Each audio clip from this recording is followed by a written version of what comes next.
Hi.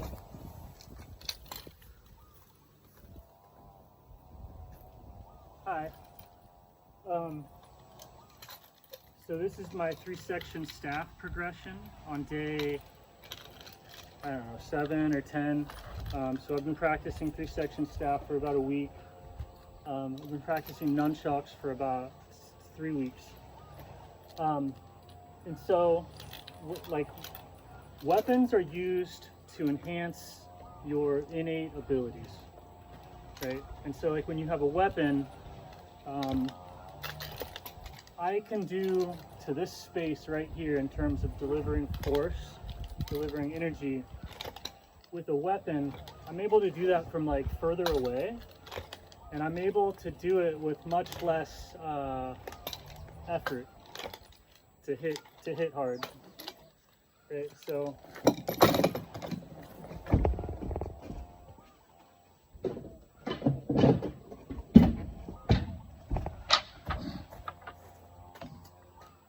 so a stick is like the OG thing, right? So this is cool. We're gonna go through, because what is a 3-section staff besides it's 3 sticks, right? So we have 1 stick, 2 sticks, and then 3 sticks, right? And so what are we? This is more complex. This is less complex, and this is simple. So what you're doing with the weapon or with the stick is that I want to hit right there. I want to be right there. I want my presence to be felt right there. Like I have this big mass of energy here, and I want to project some of the energy right here into that spot violently. Right? That's what a weapon does. All of them, be it a sword, a stick, anything else, is that you have this energetic center of mass. It looks like how you're standing. It's your posture, right? You just have this center of gravity. It's just kind of what the water of the body is doing, right? And so I want to send a wave right there. So what am I doing without a weapon, right? What am I doing with no weapon? Less than simple, right? So you have simple, medium complex, super complex, and then you have even below that in terms of a weapon. I'm not using anything as a weapon. I'm using myself as a weapon. So if I'm using myself as a weapon, what am I doing? For the most part, we're talking about striking, right? I mean, what are you doing with a weapon, or what are you doing with fighting in general? It's like you can latch and grab, or you can, you know, send a little whatever out and hit the person.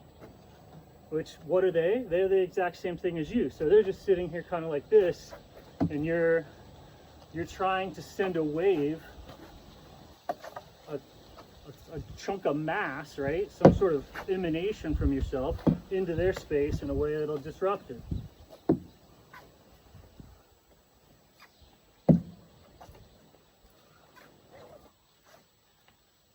And so we're enhancing that ability. How? By, I can actually take some of this mass momentum and I can put it into this.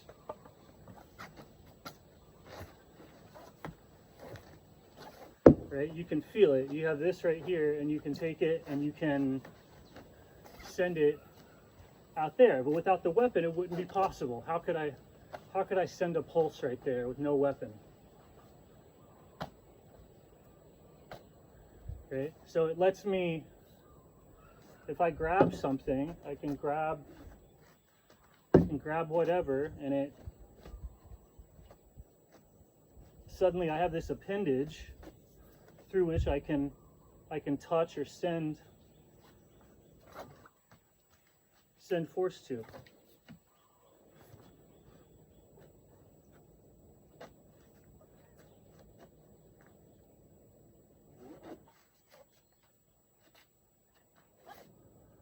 And so the weapon lets you do that with greater range, and it lets you do that with less effort. So with the stick, it's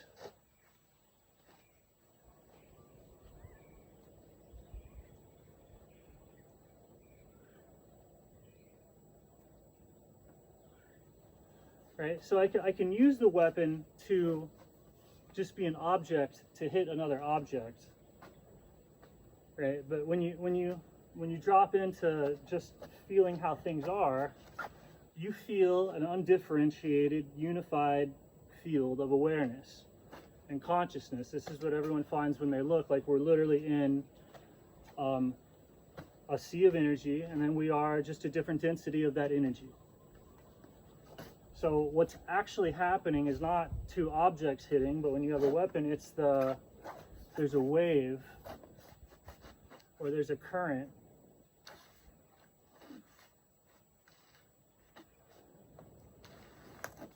moving through that unified field. So this is the weapon or the implement becomes something that you're capable of sending that wave of awareness, like you feel yourself and you can send that or project that to away from the body. This probably doesn't make any sense, but just stay with me.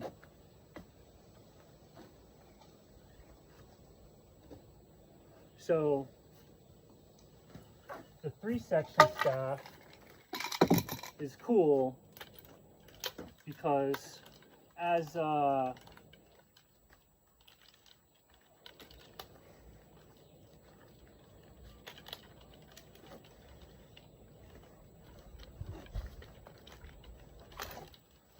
you can have a system that's chained together, but like not working together. So I can do this and just kind of try and, what am I focusing on here? I'm focusing on that part. But that's totally different from getting the bottom half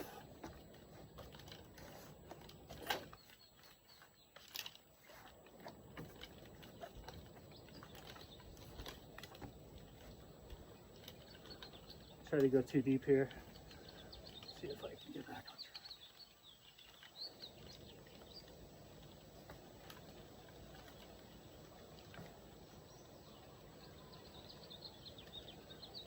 So if you really look at what the weapon is doing, it's allowing you to like have coherence or send a wave or send an emanation through that field around you. It's like an antenna. It's a pathway for energy. The space around you becomes a pathway for energy. That's what I'm trying to say. So the weapon is like the leader stroke of a lightning bolt, and it's not one object hit other object. This is a pathway for energy to flow, and so that causes it to move like a whip. And basically everything's always doing this all the time. Even when you think you're being materialistic, it's just a wave going and then also crashing.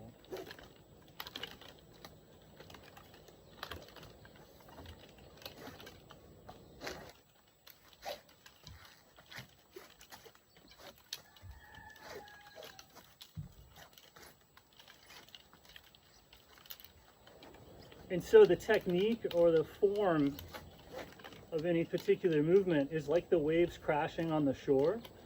And like close to that is where you learn to surf. But like right there, that's this like kid zone. The technique is like the kid zone of the surf where you just get pounded, and there's really not much depth to the practice other than just going out and getting kind of pounded. But if you go out a little bit deeper,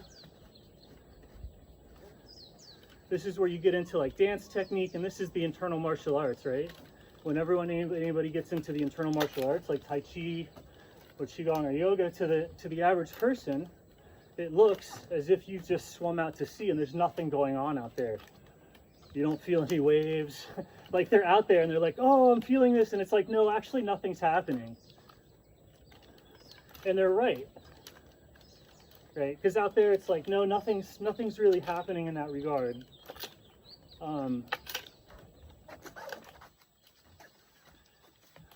There's fishing operations out there. It's not like there's not stuff out there, but just nothing happens. It's only when people start going out and coming in that they really start to pick up on something, and that's surfing. So you go out, you have this internal art, and then you kind of ride that in to, a complete, like ride it in until the waves pretty much crash. As we're going until the wave crashes, it's like the biggest performance, the final thing. You become one with the thing, and so you go and you like blow out your knee, or you like, you ruin your life. Like something happens, like when you catch these waves and you're driven by the performance, which is like the performance is that pretty part of the wave, and that is where like surfers surf, right? The wave is crashing, but they bail. And so people have to do that in life, of like you have to just bail off of the performance being the thing, and then you realize that you separate yourself from the craft, and then you're no longer having it like destroy you on the coast from following this impulse. It's like you do have to catch and ride and follow that maddening, artistic, inspirational, prophetic impulse, like art, right? You do follow that and surf it, but then you don't identify with it because its desire is death. The true motivation of like any of these desires is death. So anyone identified with those motivations or whatever has a death drive. And so disidentification with it is that opportunity where you're able to surf and then you bail.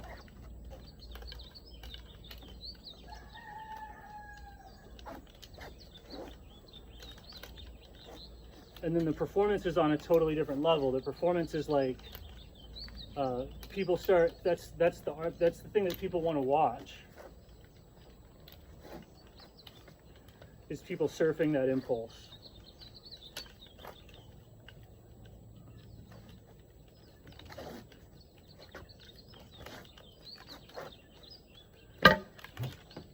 And so, like, yeah, I'm trying to project a wave there, but also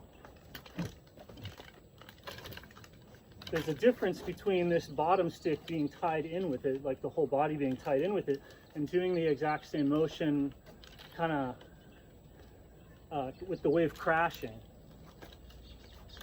if that makes any sense.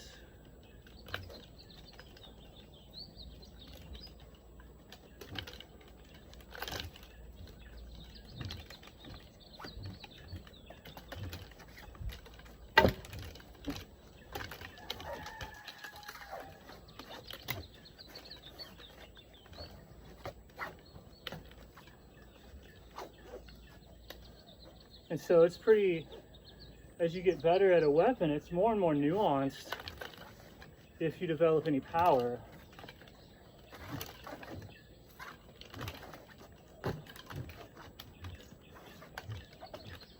Because you're just repeatedly catching these waves of inspiration that people that are not differentiated yet, like if somebody has not developed an ego yet or whatever, differentiated them from the mass, then you are a wave.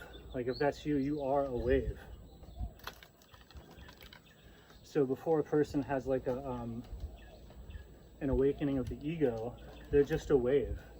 So even if you become one of the waves that like rises up, everybody sees, and whatever, you live the dream of a wave, like the ultimate end for that wave is death, right? It's kind of incarnation.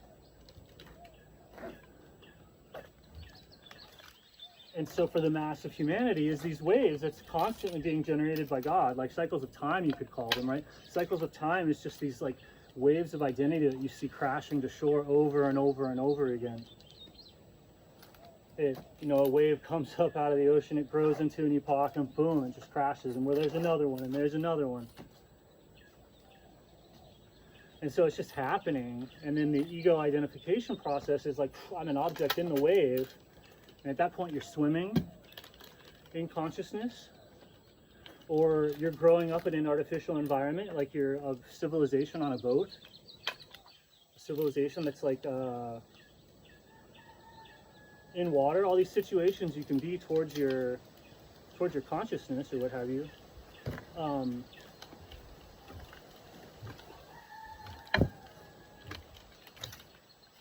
Totally lost my train of thought.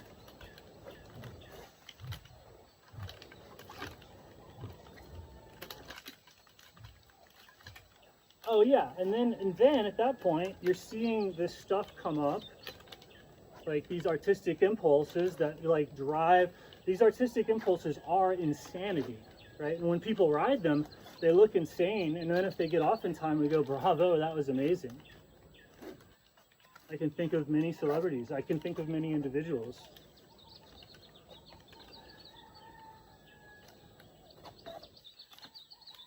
And so you can learn to like surf it, and as you learn to surf it, like that makes you aware of a much larger cosmos, right? Imagine dolphins aware of boats, boats aware of dolphins. Bizarre, never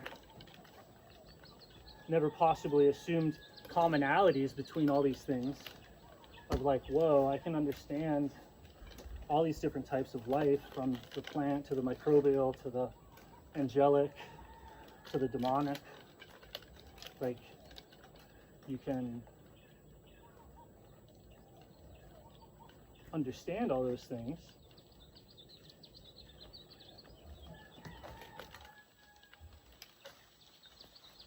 But with the weapon, it's like all these things are implied because of the coherence of the field. And if you can do weapon training, you can make the field like your unity, your dominion, your mastery, your ability to project through that field can get better and better and better. Like, right, throwing knives, same thing.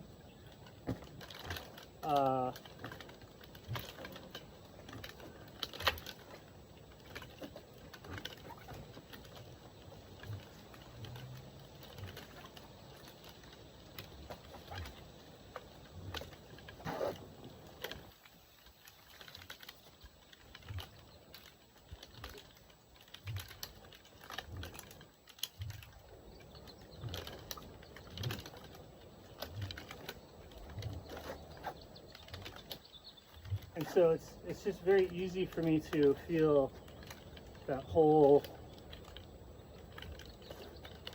all these different chains of being, these layers of being, from like the different viscera and organs in my body cavity to my skeleton, how all that's relating to space, how that's grabbing on the sticks.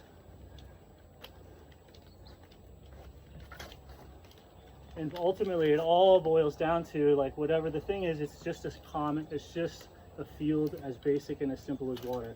Everything that you've ever heard on a Joe Rogan or Alex Huberman podcast in terms of physiology, psychology, anything else, it is simply, it's as simple as if you were just a big mound of water and you're capable of sending waves and splashing, and you're in other types or densities of water that are kind of like less dense or more dense than you. Some of them are permeable, stuff can go inside of you, but it's as simple and basic as water.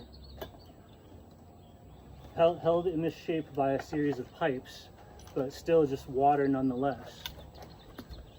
So it's everything that's going on. The water is influenced by these big waves, these cycles of time, these things that are different densities of water emitting waves. It just creates a frequency pattern. It creates a whole world. It's all everybody's saying is just this. They're just studying this like the simplicity of this, right? This is like the simplicity of, everyone's known it's as simple as I'm saying for a long time.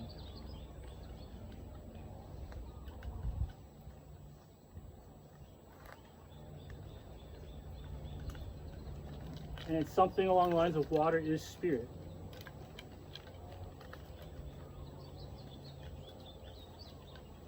And the degree to which humanity shares a spirit with each other and with every other being on earth is pretty close to how it happens with water.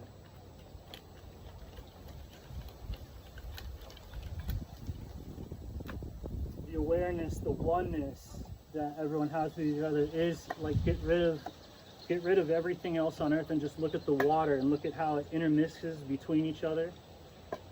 The peeing and crying and bleeding and rain and just in the air, and you'd see the water, like, visualize that, and that is that is the permeability of the human mind and like of human awareness. And so that's what we would call Adam or Christ. That would be what people call Christ consciousness.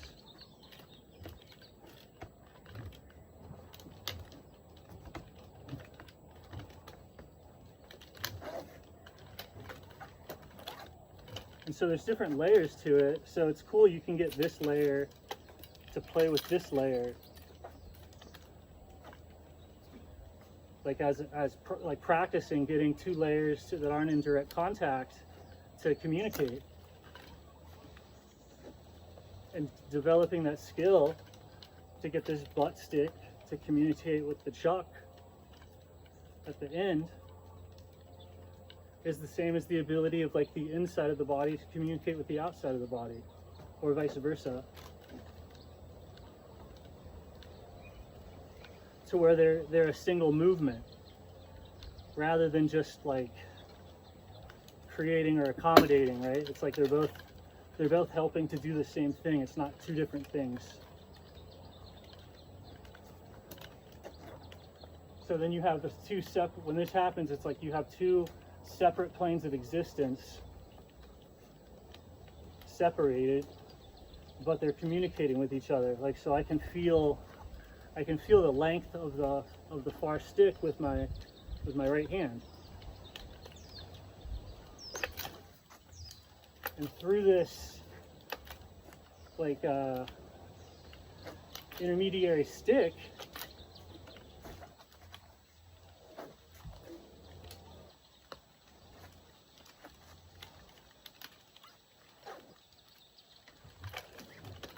I can, like, you know, I can feel and become like this. You can make the sticks one object.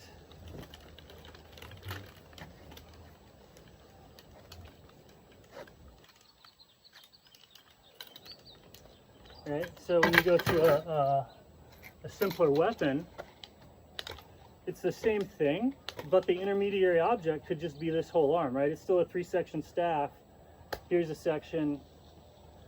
Here's a section. And so the degree to which I throw or I whip my arm, right? Like if I can whip right here, the same way that I'm whipping right here, and do those whips on top of each other, it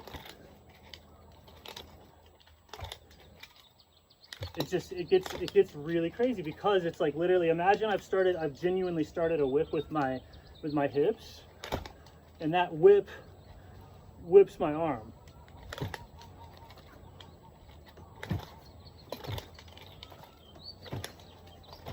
Like if I do it at all, it's like as hard as I could possibly hit. Like I could never hit any harder than what you're like seeing, really. I mean, kind of. But it's like if I get even 2 of these whips to stack, I've got a motion on one joint complex that's this powerful, right? Just by itself. Like let's say that I get my hips right or I get my shoulder right, it's this much, and so it's that on top of that, and it takes a little bit of timing because you have to be riding it, and then if you get strong enough, you can put the bottom on the middle and on the top and have like, I'm like scared to do it. I can't. I'm literally too weak and not coordinated enough to actually add my legs in with this. Like mechanically, I don't think I can, and then also I'm also scared to do it.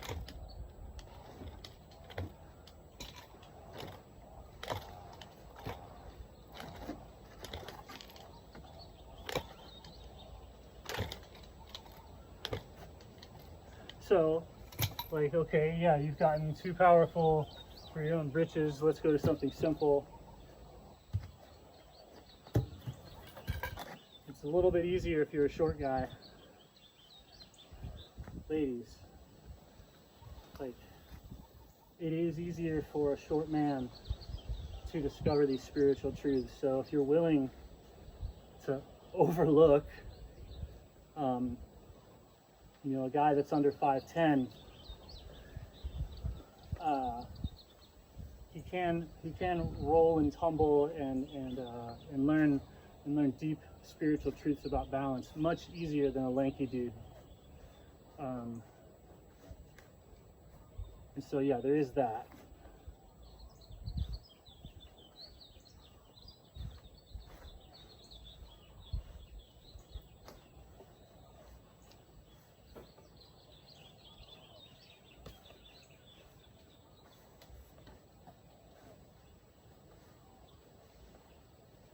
And so I'm using the staff to project the energy from my body into the ends of the stick, right? And the energy, since I'm moving in a waveform, I'm actually sending energy out the end of the stick. So this movement pattern, if you were to look at the electricity of it, is kind of glowing or is kind of radiating. And that's why it looks like when somebody's dancing well or whatever, they're sending that waveform energy through themselves, and so they start to glow or radiate.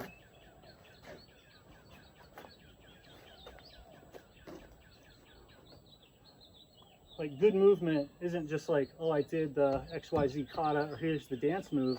It's the radiance, it's the riz, right? And so that is from the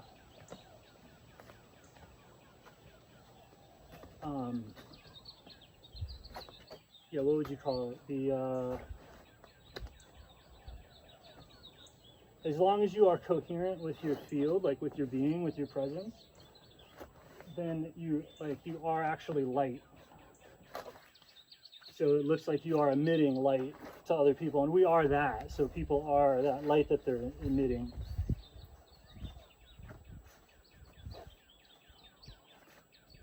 And so this is why everyone describes it as like natural movement or flow state or whatever. When people are doing that, you feel like what you are, and that's what you are. So it's not the movement pattern, the sequence. It's like, it's genuinely like, does the yoga work? And it works to the degree that it makes you aware that you are light.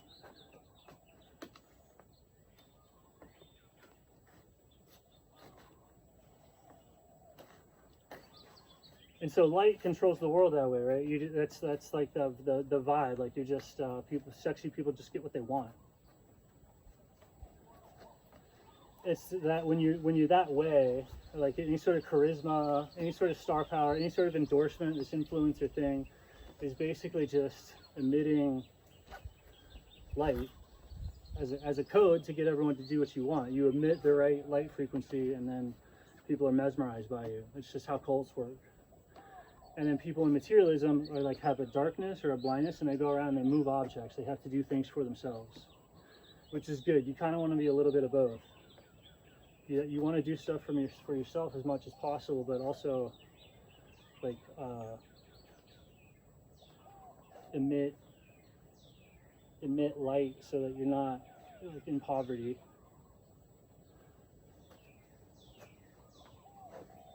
Right? And everyone knows this. That's why OnlyFans and stuff is so popular, because there's a bunch of people out there whose only job is to emit light, and nobody's willing to pay them except these perverts who want to see them naked, but also just like love them for their light emitting properties. They just sort of love that they exist, right? So there's just a ton of women out there who need to be loved just for existing, like their dad probably should have.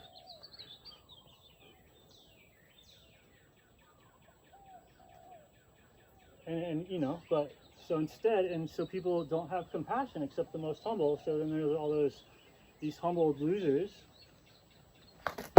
these highly developed spiritual beings who like have incarnated as just like losers, like supporting like a sex, like just a weird industry. Just, you know, they're the only ones willing to give the girls any money or any support. So it's like, who am I to judge? That's direct charity. Right? Nobody's taking care of these women except for these dudes who are doing it. Why? Just because they're beautiful.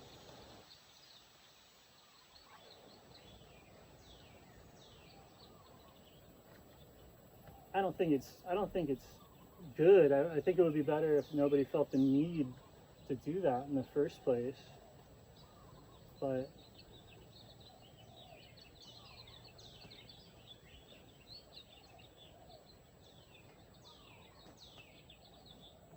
yeah, people need to not put other people into any sort of sex trafficking, including sex trafficking of their self. Right? People need to learn martial arts and go, no, you will not videotape me. Ah. Anyway, so it's like a riz. That's the female power, right? Is that like that simping, that ability to get people to simp? That's not the dudes. That's just that's like the woman's like offense. Like it's her, like she was designed to do that to men. Right? Everyone blames the girls being hoes, and I think it's the guys' fault.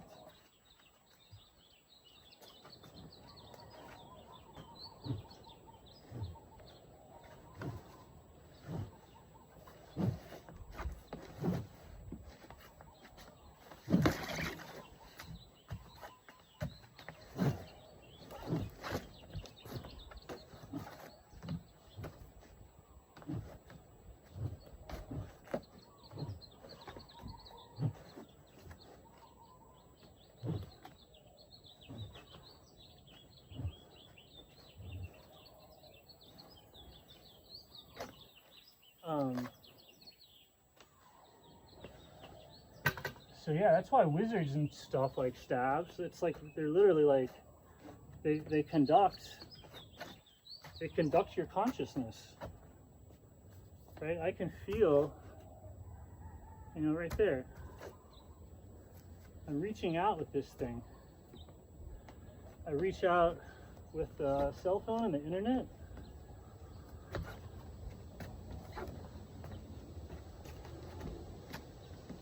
You know, I can use the camera. I can use the camera now to send physical, radiant riz into the internet, into the noetic realms.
And so, just intensity of being, like if you incarnate and self-actualize, you are the fluidic mass, and so you move correctly, you move like that from the very beginning. So throughout history, everyone's default state in terms of their like magical or intellectual understanding is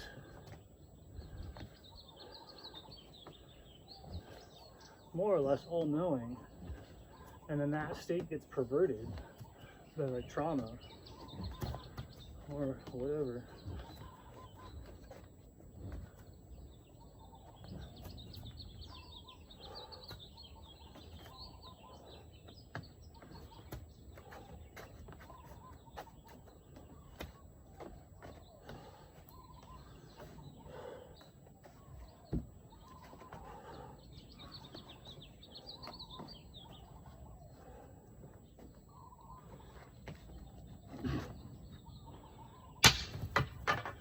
So then the cool thing is, like, if you feel how these get tied together, like a fulcrum on a fulcrum, and with just two, you really study in, like, how does a single fulcrum work? Right? What are the ways I can provide lever or mechanical advantage to this long thing? And so this can happen at every joint complex. Like the shoulder in every direction, the elbow in one direction, the wrist in every direction, can fulcrum exactly like you would a single stick.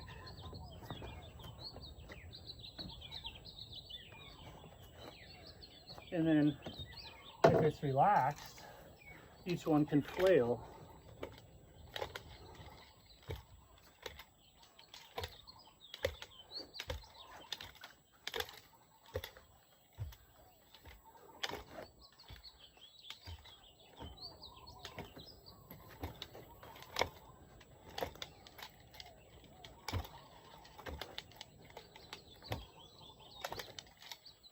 And so, I've been saying this for a while, but like I'm the smartest person alive in the public domain anyway. There's maybe some black budget stuff, but I don't even think so. I think I'm past that. If you define human IQ as your mental ability to like apply cognitive pressure to something, like the ability to lift up an object, you can always use a simple instrument to amplify your ability. So even with thinking, I've used both water and a multidimensional 3-section staff, like multidimensional being 1, 2, 3, whips, knives, basically the normal implements, and you use them not to just train with. Like I have no interest in being like a ninja.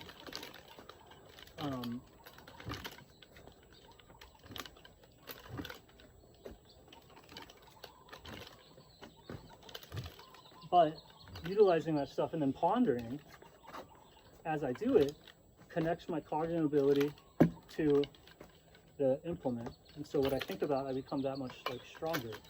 So there's certain things, since I'm using these tools, water, sticks, pulleys, wheels, I'm using them to think with, like specifically, not accidentally, but like specifically. And I'm using other tools to think with that thinking. Okay, I've made myself the smartest person alive, just like the first gorilla to pick up the stick made themselves the hardest hitting gorilla around, right? So you can use simple machine, like, and if you're probably better at me in almost any simple stuff, but if you just think with it and you combine that thinking with your experience of water, right? You can use your experience of water to instantaneously understand like 75% of what you are. Right? Instantly. In the simplest way possible, it behaves exactly like that. You know it. And that's like 80 or 90% of you. It's how people describe you when you're moving well. It's what you do when you're happy or sad. It's what you have to drink and think about multiple times a day. You start to feel disgusting and grimy if you don't bathe in it nearly every day.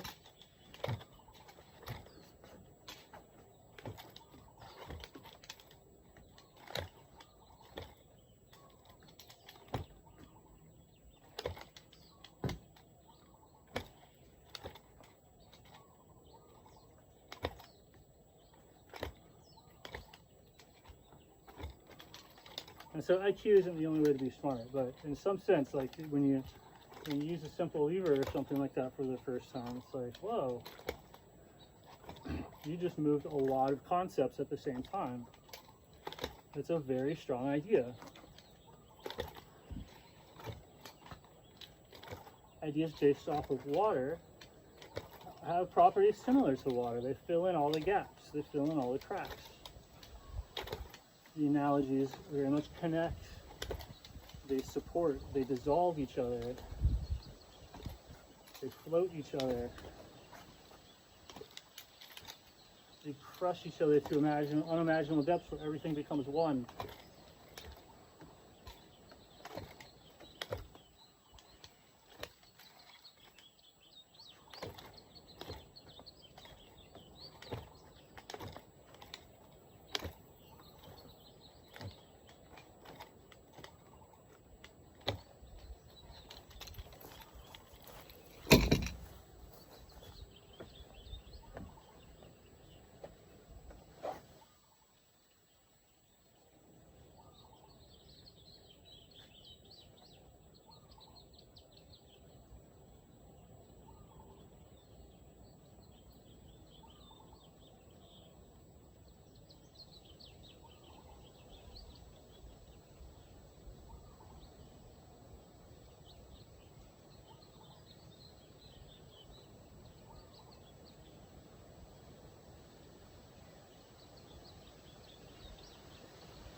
No joke, I kind of have joked about this before, but the frequency shift possible, like if you were just going to do physical movements to like send out big emissions of light, right, from moving, like while you're coherent with the field praying, the biggest movements you can do are bowing and prostrations.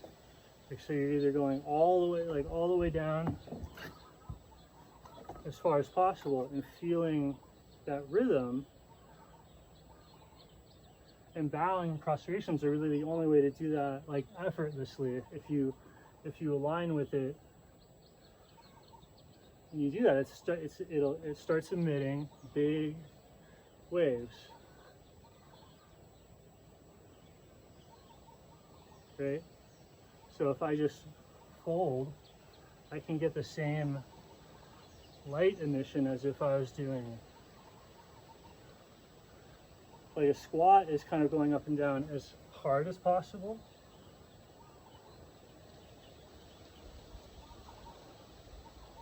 Like a squat, instead of squat being a posture, you could say a squat is a position where you are the source of the movement. Or every part of you is the source of the thing driving it. So you're the center of the wave and the reason it's rising up. And then a bow is when you're as far away from the source as possible, but totally responding to it as it goes by.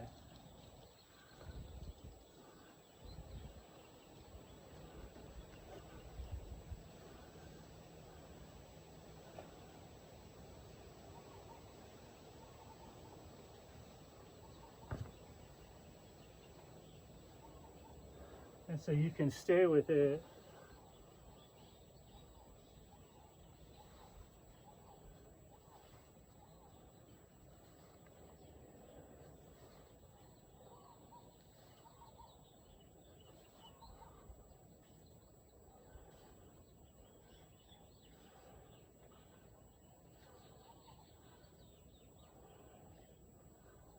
so that those movements emit a ton of light noise. Like you become a very big radiant circle, or at least part of something that big. Like maybe you become a part of something bigger than yourself, so you're seeing its radiant circles go by you, or if you're doing squats or exercise, you're trying to cause the radiant circles to come out of you. Right? You're just always emitting light. Or in that sea of light, like the electromagnetic field is light. EMF is disturbance in those fields. Light is just the shimmeriness on top of this like unified medium. And so you're kind of in that. You can be totally still. You can be moved by something else, or you can be moved by you. And there's not really anything else you can do.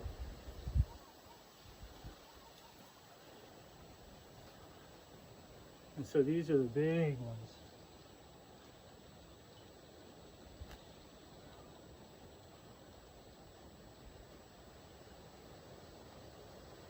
And I can't think of a better, like, it's a pretty complete yoga.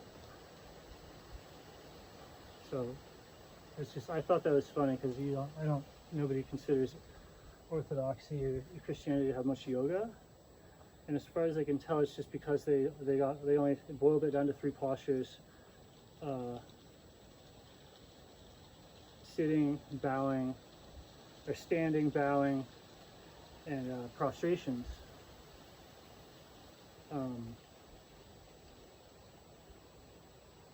And then everything having to do with the arms is like basically with service.